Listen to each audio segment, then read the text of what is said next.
I'm working on a city exploration game that takes place in a huge procedural city, and it's time to share more progress on the NPCs that populate it. This week, I finally put them all to work instead of just sitting around and lounging, so their lazy days are over. And today I'd like to share some details on how their jobs are assigned and what they entail, apart from just playing the correct animation. But first, a shout out to my patrons on Patreon. I am not an artist nor an animator, so I had to buy a whole bunch of pre-made animations from Fab to implement jobs for my NPCs, and I couldn't have done it without your support. Thankfully, they're not very expensive, so I bought more than I need, and I now have a pretty extensive animation library that I could use for other purposes later on. So thank you all for the support, I really appreciate it. Speaking of Patreon, I will be sending out forms for custom NPC names that I promised to the patrons shortly after I publish this video. They will be part of the upcoming NPC playtest, so you might be able to bump into your character if you take part in it. The forms will be sent to all patrons, past and current, and I will keep collecting responses until the playtest is launched, which will happen in about a couple of weeks.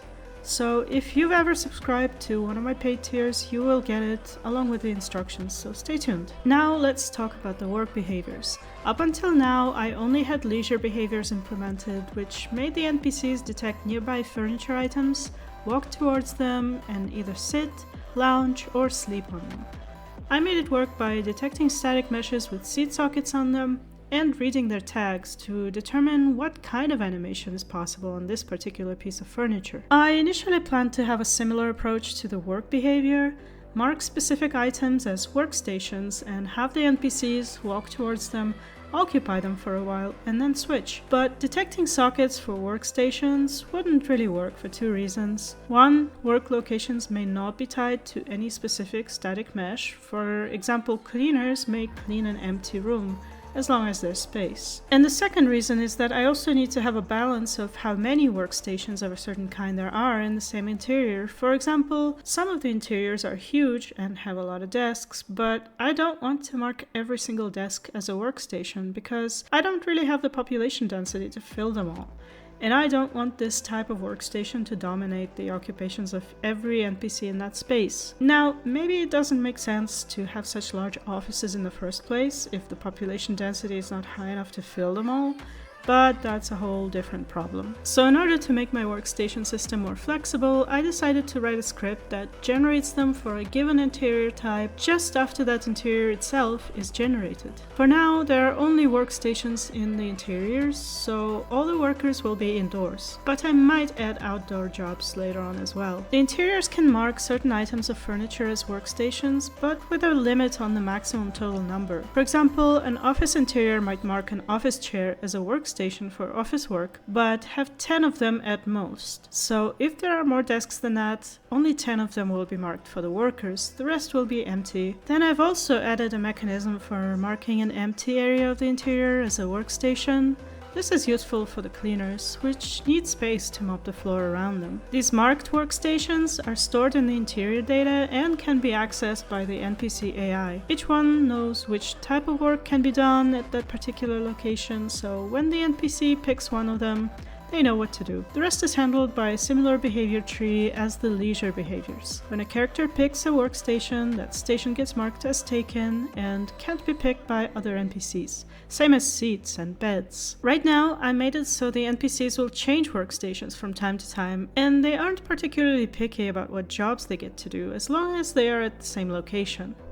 So a keyboard player might pick up a mop and clean after they're done playing. All jobs are equal in that sense. But I might change it later to having certain characters pick only certain jobs. I haven't made up my mind about that. The type of interior that the NPCs get assigned to work at is affected by their inclination. Each character has certain interests selected out of a data table, and those interests determine which jobs and leisure activities they are more likely to choose. You can learn a person's inclination by asking them what they're into. And of course, it is not guaranteed that they will pick the right job because the ones they like may simply not be available. So once a workstation is picked, the character plays an animation that corresponds to that type of work, and spawns any items they need to do their job. For example, cleaners will spawn a broom in their hands, bartenders a piece of cloth that they wipe the bar with, etc. As I mentioned before, the animations themselves come from the marketplace, so some of them aren't very high quality or particularly well fitting,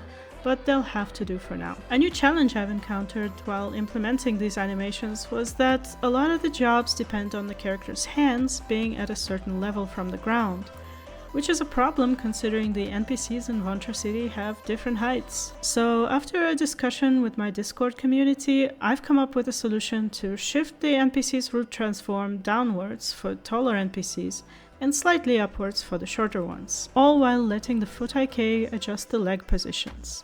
This results in taller characters crouching and shorter ones standing on their tiptoes, but their hands remain at roughly the same level, allowing them to play the same keyboards and wipe the same bar tables. Another detail about the work behavior is that it not only determines which animation a character will play at their workstation, but also adds a dialogue tag that allows me to write custom dialogue for people working specific jobs. The one I have now is very minimalistic, but theoretically it can be as branchy as any other and result in unique outcomes, such as giving the player a specific item or specific information that is only available from that worker. The NPCs that don't currently have an active workstation or are walking between workstations have unique dialogue lines saying that they're busy and they will be right with you, which results in hilarious interactions sometimes. And one last part of the work system that I'd like to mention is that my GPU calculated work locations can be overridden for specific NPCs, which means that the player can change their work locations and schedules through their actions, and they will follow the new schedule just like the old one. For example, later on the player will be able to own a business interior and invite people to work for them, if they can afford to pay them. Or maybe some of the quests will involve convincing a character to quit or change their job.